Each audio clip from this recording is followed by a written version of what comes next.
हाँ जी, मेरा नंबर है 0321 4848 665 0321 4848 665 0300 4848 665।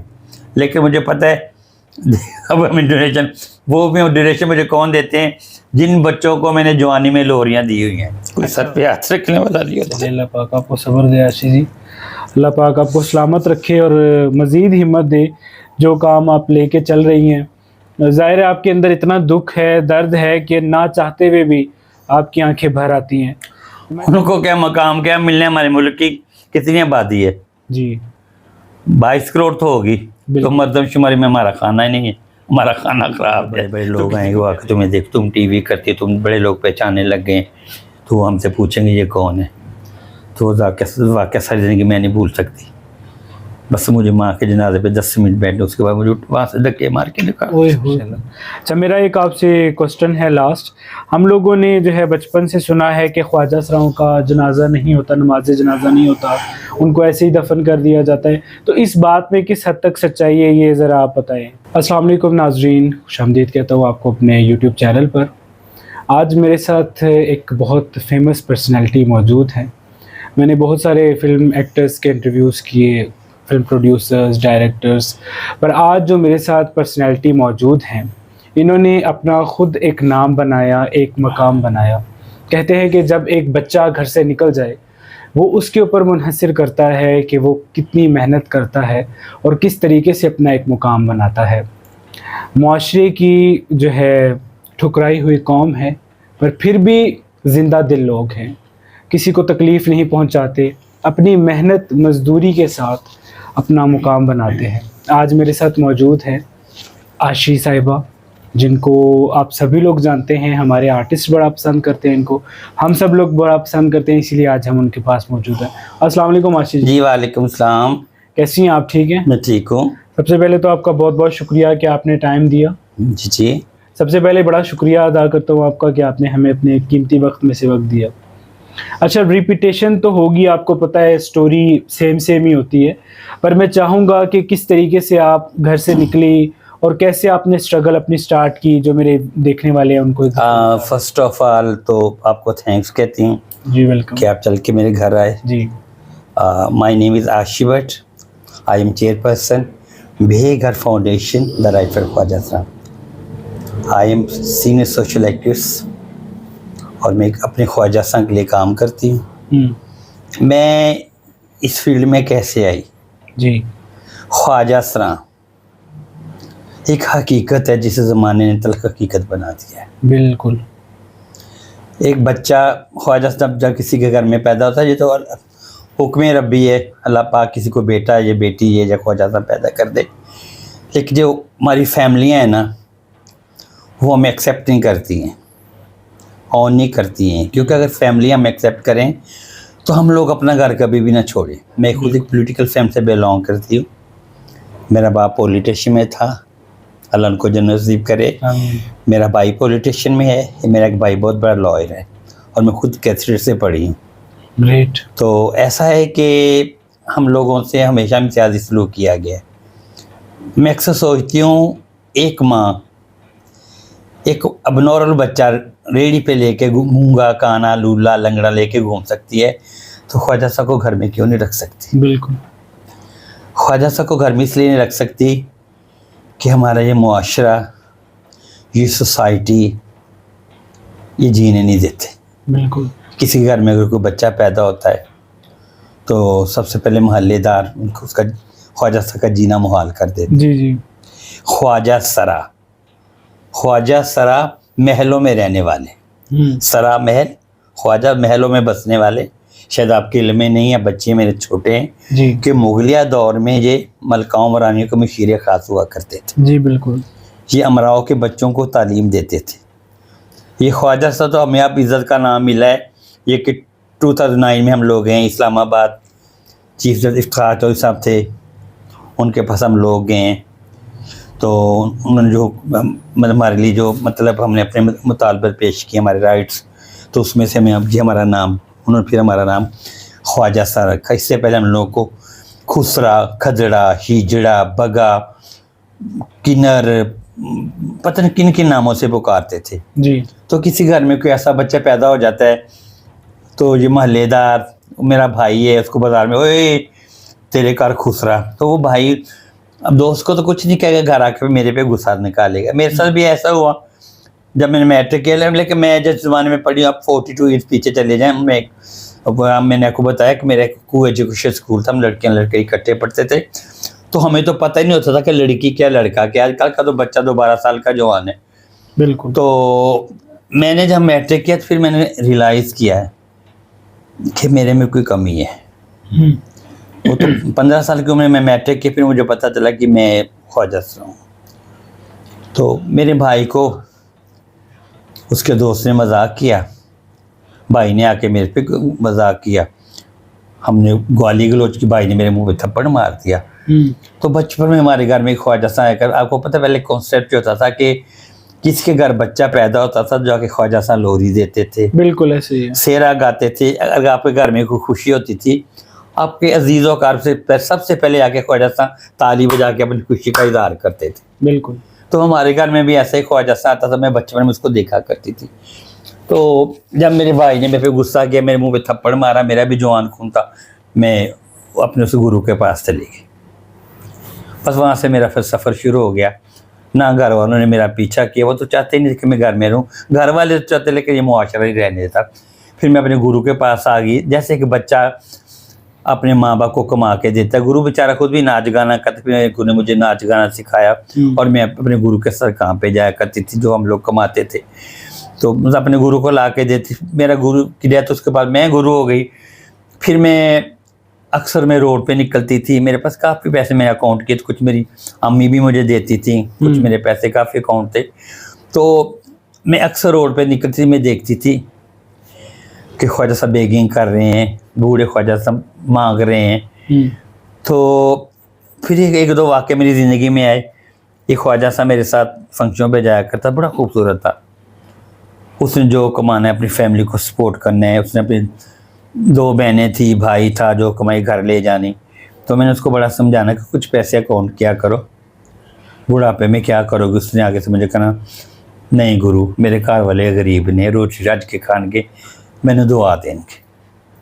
देखिए फैमिलियाँ हमसे पैसे तो ले लेते लेकिन घर में रखना पसंद नहीं करती, घर में रखना पसंद नहीं करती हैं। ऐसे वो ख्वाजा साहब बेचारा बीमार हो गया, मैं उसके घर उसकी खबर लेने गई तो देखा तो घर वालों उसको बाहर बरामदे में लिटाया हुआ था, वो मक्खियाँ भी बना रही थी। तो मैंने उसकी बहन को कहा, मैंने कहा ये आपने इसका क्या हाल किया। तो आगे से उसकी बहन मुझे कहती पंजाबी में, खुसरा ऐसी की करिए, एनु कैंसर हो गया, ले जाओ। मुझे बड़ी तकलीफ़ हुई। मैंने इसकी जवानी देखी थी, उसकी खूबसूरती देखी थी, मैंने उसको उठाया, मैं उठा के उसको ले आई। मैंने प्रॉपर उसका 2 महीने इलाज कराया, बेचारे की डेथ होगी, ना बच सका। उसके बाद मैं एक निजी टीवी पे मॉर्निंग शो करती थी नूर के साथ, मेरा शो बड़ा हिट हुआ। अच्छा। तो मैं एक मकामी हॉस्पिटल के पास से गुजर रही हूँ, तो एक बच्चा मेरी गाड़ी के पास आया, मुझे कहते जी आप आशी भट्ट हो। मैं कहा जी बेटा। तो कहता आप चैनों पे बैठ के इतनी बड़ी बड़ी बातें करती हैं, तो आपका ख्वाजा संदर मरा पड़ा है, 8 दिन उसकी कोई डेड बॉडी लेने नहीं आया। मुझे बड़ी तकलीफ हुई, मैं अंदर गई। अब मैं आपको इमोशन नहीं करना चाहती हूँ। जी जी। मैं अंदर गई हूँ, जाके मैंने अमले से बात की, मैंने कहा कि उसकी डेड बॉडी मुझे दे दे। तो मुझे कहते जी वो सामने चौकी पुलिस वालों से जाके बात करो। अच्छा। जिस मुल्क में मजदूर से लेके मिनिस्टर तक करप्शन होगी, वो मुल्क क्या कर सकता है। बिल्कुल सही। मैं चौकी वालों के पास गई तो मुझे कहता हमें कुछ पैसे दो। अच्छा। मैंने पुलिस वालों को कुछ पैसे दिए।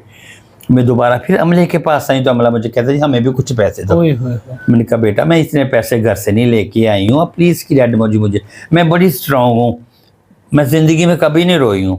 मैं ज़िंदगी पहले वहाँ पर बैठ के फूट फूट के मैं इतना रोई। मैंने कहा अगर इसका कोई वारिस होता, तो मुझे कहते हैं इसका वारिस, मैं कहती अगर इसका कोई वारिस होता इसकी डेड बॉडी ऐसे जगह पे पड़ी होती। बिल्कुल। मुझे बड़ी तकलीफ हुई, मैं रोना नहीं चाहती, आपको रुलाना नहीं चाहती, बड़ी तकलीफ हुई। जाहिर है आपके इमोशंस हैं, आपसे अटैच थी इन चीजों से। बड़ी तकलीफ हुई। वो भी ख्वाजा साहब, मैंने कहा ये भी किसी माँ का बेटा है, किसी माँ की औलाद है। मैंने बड़ी मुश्किल से वहाँ से उसकी डेड बॉडी उठाई, इसकी मैंने तदफीन की। फिर मैं घर आ गई, फिर मैंने कहा मेरे पास कुछ पैसे अकाउंट है, मैं क्यों ना इन लोगों के लिए एक घर बना दूँ। जी। फिर मेरे मोहल्ले में ही एक प्लॉट मुझे मिलता था, मैंने उनसे बात की, मेरी बात भी हो गई। तो मैंने मालूम मकान मुझे कहते हैं, भट्ट साहब आपने क्या करना, आपको तो इतना बड़ा घर है, पीछे सुना है आप तो इतने स्ट्रॉन्ग है, इसी हाई फैमिली से बिलोंग करते, तो आपने क्या। मैंने कहा मैं जो बीमार ख्वाजा था उनके घर बनाने। तो यहाँ पे भी इम्तियाजी शुरू, मालूम मकान वो जगह का मालिक मुझे कहता है जी तौबा तौबा, तो हम आपको जगह नहीं है, तुझसे तो बीमार कुछ रखोगे महल्ले के विच। अच्छा। हाँ जी, मुझे बड़ी तकलीफ हुई। मैंने कहा मैं भी घर बना के छोड़ूंगी। फिर मैं थोड़ा सा आउट ऑफ एरिया रावी पास शादरा के पास वहाँ पे चली गई, रचना टाउन। वहाँ पे मैंने 1 करोड़ का प्लॉट ख़रीदा। तो मैंने कहा इनके लिए मैं घर बनाऊंगी। मैं फिर एक चैनल पे थी, तो वो मुझे एंकर ने सवाल किया, कहते आप इतना अच्छा बोलती हैं, इतना अच्छा काम कर रही हैं अपनी कम्युनिटी के लिए, तो तुम कोई NGO बना लो। तो मुझे क्या पता NGO को होती, मैं तो खुद मुँह में सोने का चमचा लेके पैदा हुई थी। तो कहती जो तुम ऐसा कहो, अपने 7 लोगों के ID कार्ड मुझे दो और तुम्हारी NGO में रजिस्टर्ड करवा देती हूँ। जी। उस अल्लाह की बंदी को मैंने अपने 7 ID कार्ड दिए, उसने मेरी NGO रजिस्टर कराया। मुझे कहती कि इसका नाम क्या रखोगी। मैंने कहा बेघर। वो सोच में पड़ गई, रोना शुरू हो गई। कहती बेघर, मैं क्या जी। मैं क्या देखें, एक औरत बेवा हो जाती है तो उसको सिर्फ बच्चे संभाल लेते हैं या फैमिली संभाल लेती है या कुछ चले, लेकिन जब ख्वाजा सा बूढ़ा हो जाता है, सारे ख्वाजा सा कोई अमीर नहीं, कुछ ख्वाजा सा करोड़पति भी हैं जी। तो मैंने जब ख्वाजा सा बूढ़ा हो जाता है उसको देखने वाला कोई नहीं होता, तो जाहिर है फिर ख्वाजा से बेघर होता है। तो मैंने कहा मैंने इसका नाम रखना है बेघर फाउंडेशन द राइट फॉर ख्वाजा सा। फिर उस अल्लाह के बंदे मेरी वो NGO रजिस्टर करवा दी। और मैं अक्सर सोचती हूँ, ये पहला क्या कहते हैं, पहली घर है जो मैंने ख्वाजा से के लिए मैंने बनाया। हमारे मुल्क में इतनी हुकूमतें आई हैं, यहाँ पर दारुल उलमा बनाए जाते, यतीम खाने बनाए गए हैं, मेहमान खाने बनाए गए हैं, लेकिन ख्वाजा साहब के लिए कभी किसी ने नहीं सोचा। और देखिए कैसा है कि बस मैं क्या कह सकती नहीं हूँ। आशीष जी, आज आपने रोना नहीं, आप पहले इंटरव्यूज में आप देखें ना कितनी इमोशनल हो जाती हैं। आज हम बात करेंगे, मतलब कुछ साल पीछे चले जाते हैं, आपने बड़े अच्छे अच्छे परफॉर्मेंसेस भी दिए हैं। जी जी। तो कोई दिलचस्प वाकया बताइए जब आप परफॉर्म कर रही हो, आपने जो किया हो। हाँ, मुझे बड़ी खुशी है कि 92 में जब ये वर्ल्ड कप हुआ है तो हमारे सारे खिलाड़ी, मैंने उनके सामने फंक्शन किया है और बाकायदा अब्दुल कादिर अल्लाह उनको जन्नत नसीब करे, अल्लाह उनको जन्नत फिरदौस में अल्लाह मकाम दे, मेरा हाथ पक्के मेरे साथ डांस कर रहे हैं। अच्छा। और मुझे वो बड़ा अच्छा लगता है, मुझे वाकया बड़ा याद आता है कि मैं कितनी खुशकिस्मत हूँ कि लोग जिनकी झलक देखने को तरसते थे, मैं उनके सामने परफॉर्मेंस करके। बहुत बड़ी बात है। अच्छा आशीष जी, मैं अगर आज 2025 के मुताबिक अगर आपको 20 साल पीछे ले जाऊं, तो आपको क्या लगता है कि जो ट्रांसजेंडर हैं, ख्वाजा सरा हैं, उनको कोई मुकाम 20 साल पीछे से अब तक मिला है या फिर कोई तब्दीली आई है या मजीद नहीं है? ये भी उनको क्या मकाम क्या मिलने, हमारे मुल्क की कितनी आबादी है जी? 22 करोड़ तो होगी, तो मरदमशुमारी में हमारा खाना ही नहीं है, हमारा खाना खराब है, तो किसी को कैसे पता चलेगा किस मुल्क में कितने ख्वाजा सरां के लिए कौन काम करेगा। ख्वाजा सरां, मैं आउट ऑफ कंट्री भी गई हूँ, ख्वाजा सरां ही हैव 2 ब्रेन। जी, और तो मर्द दोनों का काम दे सकते हैं, जी अच्छे शेफ हो सकते हैं, अच्छे बुटीक, अच्छे पार्लर चला सकते हैं, लेकिन इनको गवर्नमेंट सपोर्ट करे। इनके लिए एजुकेशन होनी चाहिए, इनके लिए टेक्निकल अदारे बनाए जाएं ताकि ये लोग काम सीखें, ये तालीम हासिल करें और ये औरत के शाना बशाना काम करें। आउट ऑफ कंट्री में आप कभी जाएँ, वहाँ पर ये डॉक्टर हैं, वकील हैं, मिनिस्टर हैं, मतलब शोबा ज़िंदगी में हर जगह ये काम करें, लेकिन हमारे में बहुत पाकिस्तान में यहाँ पे अवेयरनेस नहीं है। जब तक अवेयरनेस नहीं होगी हम लोग को हमारे हकूक राइट्स कैसे मिलेंगे। मैं लम्स भी जाती थी, मेरी लम्स में 2 क्लासेज होती थी, मैं बच्चों को अवेयरनेस के लिए मैं जाती थी कि हम लोग आपके बहन भाई हैं, हम एक्सेप्ट करो, लेकिन नहीं जी, मुझे कोई बेनिफिट नहीं मिला है। मैंने अपनी कम्युनिटी के लिए बड़ा काम किया है। मैं समा पे मैंने 2-2 घंटे के लाइव प्रोग्राम, कोई चैनल मैंने नहीं छोड़ा है, लेकिन मैं थक हार के, अब मेरे बेटे मेरे घर आ गए, मैं तो अभी इंटरव्यू देती भी नहीं हूँ। बिल्कुल, कि हमें कोई बेनिफिट नहीं है, किसी ने भी हमारी तवज्जो नहीं दी। बिल्कुल सही। वो हज़ारों साल नरगिस अपनी बेनूरी पे रोती है, बड़ी मुश्किल से होता है चमन में दीदावर पैदा। ये देखें, आपने जो इनिशिएटिव लिया है, एक जो आपने बेघर जो इदारा बनाया है, मेरे जो देखने वाले हैं, मैं चाहूँगा कि वो भी डोनेशंस करें। ज़ाहिर है कई लोग हैं, साहिब हैसियत हैं और लोगों की इमदाद करते हैं, तो मैं उसके लिए सबसे पहले तो चाहूँगा कि आप अपना नंबर बता दें जिस पे वो आपकी मदद कर सके और आपसे कांटेक्ट कर सकें? हाँ जी, मेरा नंबर है 0321 4848 665, 0321 4848 665, 0300 4848 665। लेकिन मुझे पता है अब हमें डोनेशन, वो भी डोनेशन मुझे कौन देते हैं? जिन बच्चों को मैंने जवानी में लोहरियाँ दी हुई हैं, अच्छा, वो मुझे पैसे देते हैं। बाबा ममैया या खान है, वो हमें सपोर्ट करते हैं। मेरे मास्टर पेंट वाले हैं, वो हमें मंथली किचन का खर्चा देते हैं। लेकिन सारे मुखैर हज़रात जो हैं, उनके माइतस तो जो नहीं होनी चाहिए। और मेरे अंदाजे में इस इंटरव्यू के बाद तो जो लोग साहिब हैसियत है और जो ज़कात देते हैं, डिज़र्विंग लोग और भी दुनिया में बहुत है, पर देखें उनके लिए सोचने वाले और भी बहुत सारे लोग हैं। ट्रांसजेंडर एक ऐसी कम्युनिटी है कि जिसको बच्चे आज भी टीज़ करते हैं, तंग करते हैं, उनको बड़े भी नहीं लाइक करते, बच्चे भी नहीं पसंद करते। तो ये मेरे अंदाजे में एक बहुत मासूम कौम है और हमें इनका साथ देना चाहिए। अच्छा, मेरा आपसे आखिरी एक क्वेश्चन है, मैं पूछना चाहूँगा। मैं अपने शेल्टर, आपको यहाँ पे बताना, मैं अपने शेल्टरों में 50+ लोग रखती हूँ। माशाल्लाह। जो 50 से ऊपर, 50, 70, 60+ है, वो लोग मैं रखती हूँ। जवान को मैं नहीं रखती हूँ। किसको HIV पॉजिटिव है, नेगेटिव है, हेपेटाइटिस C है, B, उनको अपने पास में रखती हूँ, उनका इलाज करवाती हूँ। मैं नहीं, मेरा अल्लाह मेरा साथ दे रहा है। दवाइयाँ मुझे अभी हॉस्पिटल से, जना हॉस्पिटल फ्री मिल जाती हैं। लेकिन जो ज़ाहिर है तो खाली दवाइयों से पेट नहीं भरता। बेशक। और मेरे कुछ मिलने वाले, कुछ मेरी गैदरिंग है जो मुझे सपोर्ट करती है। माशाल्लाह। अच्छा, मेरा एक आपसे क्वेश्चन है लास्ट। हम लोगों ने जो है बचपन से सुना है कि ख्वाजा सराओं का जनाजा नहीं होता, नमाज जनाजा नहीं होता, उनको ऐसे ही दफन कर दिया जाता है। तो इस बात में किस हद तक सच्चाई है, ये ज़रा आप बताएं हमारी पब्लिक को। ये बड़े लोगों ने मुझसे सवाल किए। देखें, हम मुसलमान हैं, बेशक। ख्वाजा साहब भी मुसलमान का बच्चा, बेशक। ला इलाहा इल्लल्लाह मुहम्मद रसूलुल्लाह कलमा हुए हैं और उसी नबी की उम्मत है। बेशक। और कुछ लोग कहते हैं ख्वाजा साहब का जनाजा रात को लेके जाते हैं, कोई दीवार फाड़ के लेके जाते हैं। ऐसी कोई बात नहीं। ख्वाजा साहब का जनाजा भी ऐसे होता है जैसे आप लोगों को होता है, लेकिन फ़र्क इतना है कि ख्वाजा साहब जनाजे के साथ नहीं जाते हैं जी, कि ये नहीं चाहते कि जनाजे के साथ होकर लोग हमें उठ करें। देख, अब किसी को क्या पता है किसका जनाजा जा रहा है? बेशक। वो जनाजे पे ये तो नहीं लिखा होता है कि ख्वाजा साहब का जनाजा। बेशक। तो ख्वाजा साहब बेचारा, मुझे बड़े लोग कहते हैं ख्वाजा साहब बेचारा तो उस दिन मर जाता है जिस दिन वो पैदा होता है। बिल्कुल ऐसे ही। ये तो अपनी जिंदा कब्रों में, अपने घरों में दफन है। ये मेरा घर है, लाइट ऑफ गई तो मैं तो जिंदा कब्र में दफन हूँ। ईद होती है, शबरात होती है,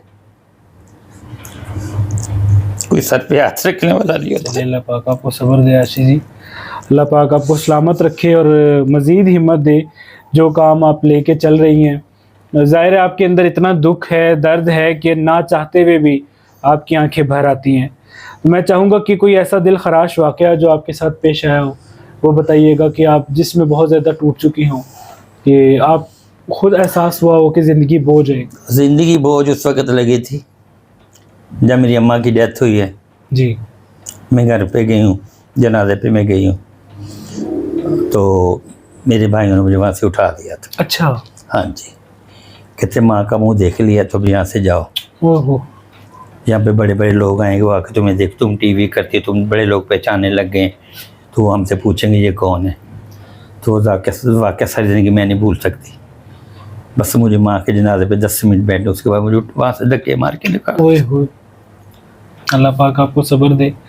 और आप जिनको लेके साथ चल रही हैं, अल्लाह पाक उन्हें भी मज़ीद सब्र दे। देखें, ये तो हमारी हुकूमत को सोचना चाहिए कि इस तरह जो लोगों को परेशान करते हैं, स्पेशली एक मासूम कौम को, तो उनके ऊपर भी केस होना चाहिए। जो उनको टीज़ करते हैं या फिर घरों से निकाल देते हैं। बात आपकी जो स्टार्ट में आपने की कि जब माजूर बच्चा होता है, टांगे नहीं होती, हाथ नहीं होते, फिर भी माँ बाप पालते ही हैं ना, तो ये जो चीज़ है ये ख़त्म होनी चाहिए। चलिए जी, हमारे साथ जो अमजद साहब हैं, जो आपके भाई बने हुए हैं, अब आप रोना नहीं है बिल्कुल भी, क्योंकि आज एक स्पेशल आपके लिए तोहफा लेके आए हैं। अमजद साहब जो है एक सॉन्ग सुनाएंगे, उन्होंने स्पेशली जो है याद किया है मैडम के लिए। ठीक है जी, वालेकुम सलाम। मेरा बेटा, मेरा भाई कैसा है? आपकी इतनी बातें जो सुनी है ना मैंने, तो दिल को बहुत दुख हुआ। लेकिन मैं आपको थोड़ा सा हंसाने के मूड में मैंने सोचा कि मैं आपके नाम पे एक आपको ना सॉन्ग सुनाता हूँ। ठीक है जी।